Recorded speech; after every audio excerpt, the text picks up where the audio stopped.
Welcome to the Explainer. You know, sometimes in a language, it's the tiniest things that hold the most power. And in Italian, that's definitely the accent. It might just look like a little flick of the pen, but believe me, understanding this one little mark is a total game changer for unlocking the language. So how can one little mark change everything?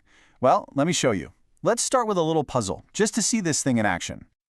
Okay, so take a look at these two sentences. On one side, you have Roberto e Maria. Simple enough, right? Roberto and Maria. But look at the other side.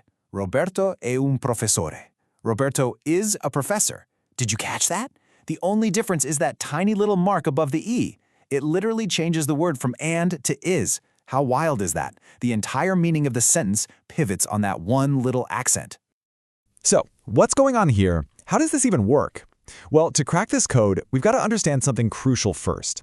Italian doesn't just have one type of accent. Nope, it's got two, and they do totally different jobs. Okay, so on one hand, we have what's called the accento tonico. Think of this as the spoken stress. It's the natural rhythm of a word, the part you emphasize when you talk. You can hear it, but you don't see it written down. But then you have the accento grafico. This is the one we're focusing on today. This is the one you actually write on the page, and this one has rules. And just so you know, that spoken accent is what gives us different word types, like tronca, piana, or strucciola, depending on where the stress falls. It's cool stuff, but we're not diving deep into that today. We're on the hunt for the written accent. All right, let's get to the main event, l'accento grafico. This little symbol is a powerhouse. It's not just there for decoration. It does two really important jobs. First, it points a giant finger at the syllable that gets all the stress. And second, and this is super important, it tells you exactly how to pronounce the vowel it's sitting on. And get this, it's not just one mark. There are two different flavors. First, you've got the accento acuto. It's the sharp one, pointing up. Think of it as making a closed or tight sound. You'll only ever see this one on the letter E in words like perché. Then you have its counterpart, the accento grave. This one's the heavy one, pointing down. It signals a more open, relaxed vowel sound, like in café. And this one can show up on any vowel. Okay, so that's all great, but here's the million-dollar question, right? When do you actually have to write the thing? Thankfully, it's not just random guesswork. There's a system, a beautiful logic to it all. And the good news is it really boils down to just three main rules. That's it. First, you use it on words with more than one syllable when the stress lands on that very last vowel. Think città or avrò. Second, you'll see it on little one-syllable words that happen to have two vowels, like pio or può. And third, this is the fun one. You use it to tell the difference between two words that look exactly the same but mean different things. But wait, a word of warning. You know that second rule we just talked about? Well, there are two major rebels that refuse to follow it. The words qui and qua. They both mean here. They're single syllables with two vowels, but they never, and I mean ever, get an accent. Just burn those two into your brain and you'll dodge a super common mistake. All right, let's dive into that third rule, because this is where things get really interesting. We're about to meet some identical twins, words that look the same, sound the same, but thanks to the accent, have totally different personalities. And here's the most famous pair of them all, è versus è. With that little accent, è is the verb to be, is. Lui è italiano. He is Italian. But take that accent away, and è just means and. Pane e vino. Bread and wine. See? It's a tiny mark with a massive grammatical punch. And it's the exact same story with this next pair. Da, with the accent, is the verb gives.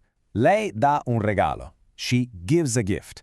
Without it, da is a preposition, usually meaning from. Vengo da Roma. I come from Rome. Or how about this one? The accent gives you a clear, definitive yes. Si. Super simple. But without it, si becomes this super flexible pronoun that can mean all sorts of things. Like in si parte domani, it helps create the idea of we leave tomorrow or one leaves tomorrow. This is another great one. The accent literally transforms la, the article for the, into la, an adverb telling you where something is, there. So you go from the house, la casa, to the book is there, il libro è là. Oh, and you're going to love this one. It's so useful. With the accent, ne means neither or nor. You know, né carne né pesce, neither meat nor fish. But take the accent away, and ne becomes this little pronoun that means of it or some. And you will hear this one all the time in real conversation. And the list goes on. There are a few other common pairs that play by the exact same rules. Like D with an accent is de, but D without it is of. And here's a personal favorite of mine. Te with an accent is ti, but te without it means you. Yeah, you probably don't want to get those mixed up when you're ordering a drink. Okay, we're almost there. Time for the final piece of this puzzle. So we've talked about words that need an accent to make sense. But what if I told you there's a whole group of little words that you can just forget about? Words that never need an accent? And here they are. This is your freebie list. Really common verbs like so, I know, fa, he does, va, she goes, and sto, I am. You never ever write an accent on these guys. The context of the sentence is always enough to know exactly what they mean. Easy peasy. All right, we've covered a lot of ground, so let's boil it all down. What's the big takeaway from all of this?